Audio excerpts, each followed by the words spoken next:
नील और मणिकर्णिका का चेहरा आपस में करीब, बेहद करीब आ गया था। नील मणिकर्णिका की हिरणी जैसी आंखों में डूबा जा रहा था, वहीं मणिकर्णिका भी नील को एकटक देखे जा रही थी, जिसे कमजोर गुलाम समझकर मौत के मैदान में फेंक दिया। कैसे उसकी जान बचाई दुनिया की सबसे खूबसूरत राजकुमारी ने, जिस गुलाम को देखना तक पसंद नहीं करती थी राज्य की लड़कियां, आखिर कैसे उसे गुलाम के प्यार में पागल हुई विश्व सुंदरी राजकुमारी मणिकर्णिका। आखिर कैसे एक मामूली सा दिखने वाला गुलाम निकला दुनिया के सबसे अमीर राज्य का मालिक। अबे तेरे कपड़े फटे हुए हैं, चप्पल में छेद हो रखा है और तू मुझे धमका रहा है। एक शाही सैनिक को लगता है तुझे सबक सिखाना ही पड़ेगा। अगर तू मेरी असलियत जान गया ना तो तेरे पैरों के नीचे से जमीन खिसक जाएगी। उस सैनिक ने एक जोरदार लात नील को मारी और वो अपने पीछे आ रही श्यामल राज्य की राजकुमारी मणिकर्णिका, जो सुंदर नगर राज्य की शाही मेहमान थी, उसके ऊपर जा गिरा।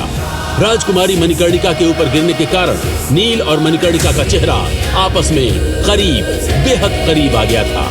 नील मणिकर्णिका की हिरणी जैसी आंखों में डूबा जा रहा था, वहीं मणिकर्णिका भी नील को एकटक देखे जा रही थी। तेरी इतनी हिम्मत कि तूने राजकुमारी मणिकर्णिका के शरीर को छुआ। तभी वहाँ राज्य के महामंत्री की शाही सवारी आती है और मंत्री नील को अपने सामने देख उसकी ओर दौड़ा चला आता है। अरे मालिक, आप यहाँ?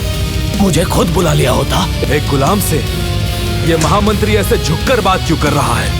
राजकुमारी, वही तो हम भी सोच रहे हैं विगोधर। ये गुलाम कोई आम गुलाम नहीं है, इसमें जरूर कोई बात है। महामंत्री सैनिक को इशारा करता है और नील का महल में प्रवेश करा देता है। मणिकर्णिका को दाल में कुछ काला नजर आता है और वो सबसे छिपकर नील का पीछा करने लगती है। हमने सुना है नील, राजकुमार राजदत्त इस बार मौत के मुकाबले में तुमसे लड़ेगा और तुम्हें मारकर वो मणिकर्णिका से शादी करेगा और फिर सुंदर नगर का राजा बनेगा। जी आचार्य। तुम्हें इसे रोकना होगा नील। अगर राजदत्त राजा बन गया तो पूरे सुंदर नगर में त्राहिमाम मच जाएगा। पर कैसे आचार्य?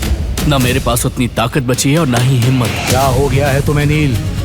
तुम अपनी शक्तियां मत भूलो। आचार्य वेद प्रकाश की बात सुनकर मणिकर्णिका, जो छिपकर बातें सुन रही थी, उसके पैरों के नीचे से जमीन खिसक गई। उसने मन ही मन कहा, क्या ये गुलाम नहीं बल्कि खुद सुंदर नगर राज्य के पूर्व राजकुमार नीलवायु पुत्र हैं। इनकी बहादुरी के किस्से तो मैंने न जाने कितने सुन रखे हैं और इन्हीं के साथ तो मेरी बचपन में ही शादी तय हो गई थी। लेकिन आखिर ऐसा क्या हुआ कि इन्हें गुलामों से भी बदतर जिंदगी जीनी पड़ रही है? तुम्हारा जन्म बहुत महान कार्य करने के लिए हुआ है। क्या तुम भूल गए नील, तुम्हारा जन्म किन हालातों में हुआ था?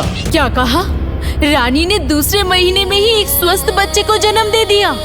ऐसा कैसे संभव है? अरे मैं सच बोल रही हूँ। और तो और जब मैं उनके कमरे में पहुँची तो वहाँ रानी मरी पड़ी थी और बच्चा गायब था। क्या? अमावस की काली रात और चंद्र ग्रहण ने चारों तरफ मनहूसियत फैला रखी थी। वहीं सुंदर नगर की महारानी अवंतिका का पेट खून से भीगा हुआ था और उनका नवजात बच्चा गायब हो चुका था। खून से सनी महारानी की लाश को देखकर दाई माँ की चीख निकल जाती है। खिड़की के बाहर बिल्लियां जोर जोर से रो रही थी, जो किसी बड़ी अनहोनी की तरफ इशारा कर रही थी। वो ले गया आपके नवजात बच्चे को, महाराज वीरेंद्र। कौन ले गया? अघोरा।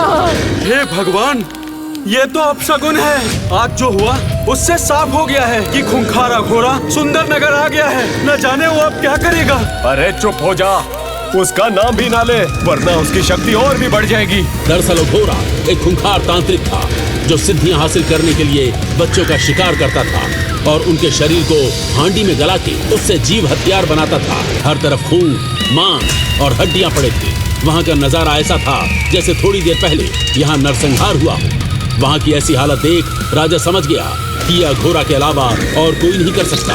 खैर तभी पहाड़ी पर तेज रोशनी के साथ आसमान फटा और महर्षि भृगु प्रकट हुए, जिनके हाथ में महाराजा वीरेंद्र का नवजात बच्चा था। महाराज वीरेंद्र, तुम्हारी किस्मत तुम्हें यहाँ तक खींच ही लाई। लो संभालो अपनी संतान को। महर्षि भृगु, आप? हैरान न हो राजा वीरेंद्र, क्योंकि आज अगर समय रहते मैं नहीं पहुँचता तो आपका ये बालक अघोरा के हाथों मारा जाता। तुम्हारे इस बच्चे का जन्म एक बड़े मकसद को अंजाम देने के लिए हुआ है। इसके बाद महर्षि भृगु ने महाराज को जो बताया, उसे सुन उनके पैरों तले जमीन खिसक गई। नहीं महर्षि भृगु, ये तो असंभव है। मेरा बेटा ऐसा कैसे हो सकता है? आखिर महर्षि भृगु ने उस बच्चे के बारे में ऐसा भी क्या बताया होगा जिसे सुन राजा हक्का पक्का था, और उसी वक्त उन्होंने हाथ ऊपर किए और उनके हाथों में एक किताब प्रकट हुई।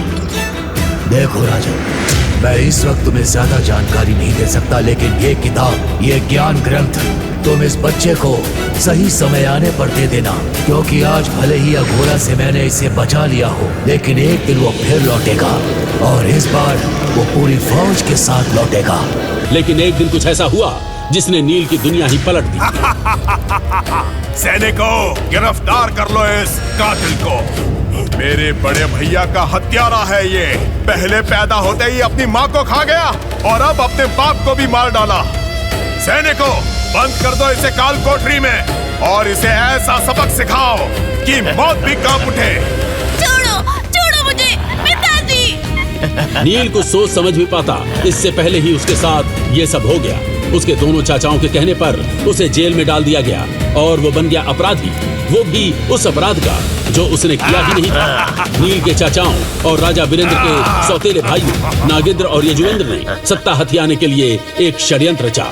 महाराज वीरेंद्र के दोनों भाइयों ने षड्यंत्र रचकर उनकी जान ले ली और पूरा इल्जाम नील वायु पुत्र पर डालकर उसे उम्र कैद के लिए काल कोठरी में बंद करवा दिया। अब हर रोज नील 2 रोटी को भी तरसता, हर दिन नौकरों की तरह काम करता, जुल्म सहता। कभी उसके नंगे बदन को बर्फ की सिल्ली पर लिटाकर मारा जाता, तो कभी उस पर गैंडे की चमड़ी से बने कोड़े बरसाए जाते। यह आवाज थी राजकुमारी मणिकर्णिका की, जो अकेले ही नील से मिलने पहुंच गई थी। मणिकर्णिका नील के करीब जाकर उसे जोरों से गले लगा लेती है। हम आपकी असलियत जान चुके हैं नील। हमें यकीन है आप कल का मौत का मुकाबला जीतकर आजाद हो जाएंगे और उस राजदत्त की जगह आप हमसे शादी करेंगे। हमारा तन मन धन सब आपका ही है। तुम चिंता मत करो मणिकर्णिका, मैं उस राजदत्त को तुम्हें छूने भी नहीं दूंगा। कल का इंतजार करो, तुम्हारा नील वापस आएगा। ऐसे ही नील कारावास पहुंचकर उस किताब को जलाने के लिए निकालने के लिए जा ही रहा था कि उसके पैरों के नीचे से जमीन खिसक गई, क्योंकि वो किताब वहां से गायब हो चुकी थी। नहीं नहीं, ये नहीं हो सकता। उस किताब को यही होना चाहिए था। किताब चोरी नहीं हो सकती। नील ने सारी जगह उस किताब को देखा, लेकिन वो किताब कहीं नहीं मिली। तभी उसके सामने एक लड़की का साया सामने आया, जिसके चेहरे पर नकाब था और उसके हाथ में वही किताब थी। क्या इसी किताब को ढूंढ रहे हो नील? अब तो ये किताब गई तुम्हारे हाथ से। इतना कहकर वो साया गायब हो गया और नील सिर्फ चिल्लाकर ही रह गया। आखिर किसका था वो साया? क्या वो मणिकर्णिका थी? क्या करेगा नील अब उस किताब के बिना? क्या नील बिना किताब के राजदत्त को हरा पाएगा? क्या नील और मणिकर्णिका की होगी शादी? क्या नील ले पाएगा अपने पिता की मौत का बदला? क्या नील बनेगा पूरे सप्त सिंधु का महान योद्धा? क्या होगा जब नील की असलियत आएगी सभी के सामने? अभी तक जो भी आपने सुना है वो तो कहानी का सिर्फ 30% है। पूरी कहानी के लिए आइए पॉकेट FM पर और सुनिए दिलों को झकझोर देने वाली कहानी महागाथा, एकदम फ्री।